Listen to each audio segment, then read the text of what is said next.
Coba bayangkan seorang pria masuk ke apotek atau supermarket, dia berdiri di depan rak vitamin yang panjang bermeter-meter ya. Ada vitamin C, vitamin E, zinc, asam folat, dan juga puluhan botol lainnya.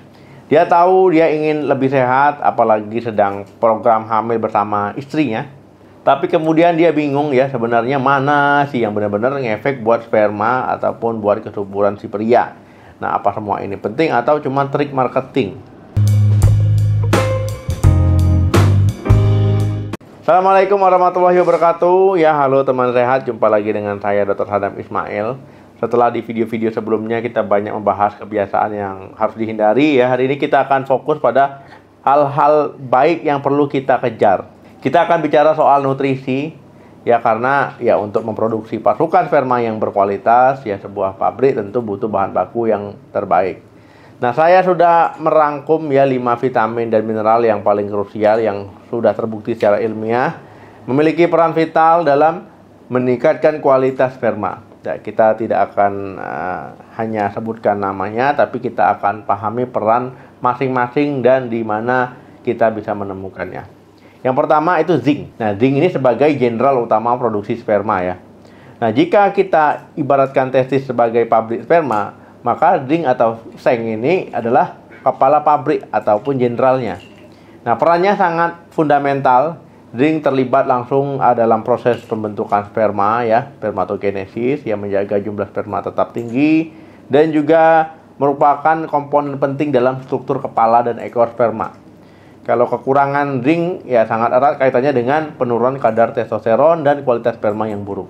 Nah, sumber makanan terbaiknya ya kamu bisa dapatkan zinc dari daging merah tanpa lemak, ya tiram ya. Nah, kemudian juga kepiting dan juga kacang-kacangan seperti kacang mete dan juga almond. Yang kedua, asam folat ya atau vitamin B9. Nah, dia ini sebagai penjaga kestabilan DNA. Jika sperma kita anggap sebagai kurir yang membawa paket berisi cetak biru genetik, maka asam folat adalah arsitek yang memastikan cetak biru itu digambar dengan sempurna tanpa ada kesalahan. Nah, asam folat berperan penting dalam sintesis DNA. Jadi kurangnya asam folat bisa menyebabkan tingginya jumlah sperma dengan kelainan kromosom. Ini artinya ya sperma tersebut membawa materi genetik yang error ya, yang bisa berujung pada kegagalan pembuahan, keguguran ya, atau cacat lahir. Ya, uniknya penelitian menunjukkan asam folat dan zinc bekerja sangat baik sebagai sebuah tim. Nah, sumber makanannya ya sayuran berdaun hijau gelap, bayam, brokoli, kangkung, asparagus, alpukat, dan berbagai jenis kacang-kacangan. Kemudian yang ketiga itu vitamin C dan juga E. Nah, ini duet bodyguard ya, jadi biar nggak rusak ataupun anti kerusakan. Seperti yang sudah sering kita bahas, sel sperma sangat rentan terhadap serangan radikal bebas atau stres oksidatif ya. Nah, untuk melawannya kita butuh pasukan pengaman vitamin C dan juga vitamin E. Nah, ini adalah duet yang paling bagus lah, yang paling tangguh. Analoginya ya misalkan gini nih. Vitamin C ini berjaga di area berair dari sel, sementara vitamin E berjaga di area berlemak ya dari sel. Nah, mereka berdua mengepung dan juga melindungi sperma dari segala penjuru agar tidak rusak ya. Jadi perlindungan ini sangat penting untuk menjaga pergerakan dan bentuk sperma itu tetap prima. Sumber makanannya yaitu vitamin C ya jambu biji, jeruk ya, kemudian kiwi, stroberi, paprika merah. Kalau vitamin E itu biji bunga matahari, kacang almond, alpukat dan juga bayam. Nah, yang keempat itu selenium ya. Nah, jadi teman-teman ya, jika sperma adalah seorang perenang ya, maka ekornya adalah mesin pendorongnya ya. Nah, jadi tanpa ekor yang kuat, sperma itu tidak akan pernah sampai ke tujuan. Selenium adalah kepala mekanik yang memastikan mesin pendorong ini terbentuk dengan sempurna dan bisa bergerak dengan lincah ya. Jadi mineral ini sangat krusial untuk bentuk dan juga pergerakan sperma. Sumber makanannya ya itu teman-teman kacang Brazil ya. Nah, itu cukup makan 1-2 butir saja per hari, itu sudah memenuhi kebutuhan seleniummu ya. Selain itu ada juga dari ikan sarden, tuna dan juga telur. Kemudian yang kelima itu koenzim Q10 ya. Nah, ini sebagai baterai energi. Nah, jadi perjalanan sperma dari misfi menuju sel telur itu kan jauh ya. Jadi kayak dia maraton, balap-balapan ya.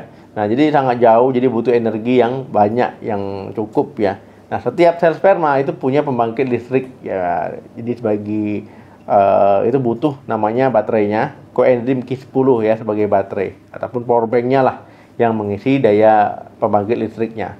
Nah, semakin banyak koenzim Q10, semakin banyak energi yang dimiliki sperma untuk berenang kencang dan jauh. Nah, sumber makanannya ya bisa didapatkan dari hati sapi ya, ikan berlemak misalkan sarden, makarel, dan juga daging ya. Jadi koenzim ini juga banyak ya dalam bentuk suplemen. Ini populer sekali. Kesimpulannya teman sehat ya, untuk bisa memproduksi sperma berkualitas berkualitas tinggi yang terbaik ya. Nah, itu tubuh seorang pria itu butuh nutrisi yang lengkap ya. Zinc, kemudian asam folat, ya, vitamin C, vitamin E, selenium, dan juga koenzim Q10. Cara terbaik dan paling utama untuk mendapatkan semua ini tentu saja dari pola makan yang sehat, bervariasi, dan kaya akan makanan utuh. Ya, anggaplah ya piringmu itu sebagai markas militer tempat kamu mempersiapkan dan melatih pasukan terbaikmu. Jadi piringnya harus dengan makanan dengan gizi seimbang. Namun, jika kamu memiliki masalah kesuburan yang sudah terdiagnosis, ya jangan ragu untuk berkonsultasi ke dokter ya. Nah, nanti dokter akan memberikan suplemen yang sesuai dengan kebutuhan kamu di rumah. Nah, oke teman-teman, dari kelima nutrisi tadi mana yang paling baru kamu dengar ataupun baru kamu tahu, silahkan tulis di kolom komentar ya. Jangan lupa untuk di like, di share, dan juga di subscribe channel ini untuk informasi kesehatan penting lainnya. Terima kasih yang udah nonton sampai habis. Jaga kesehatan selalu, salam sehat, sampai jumpa.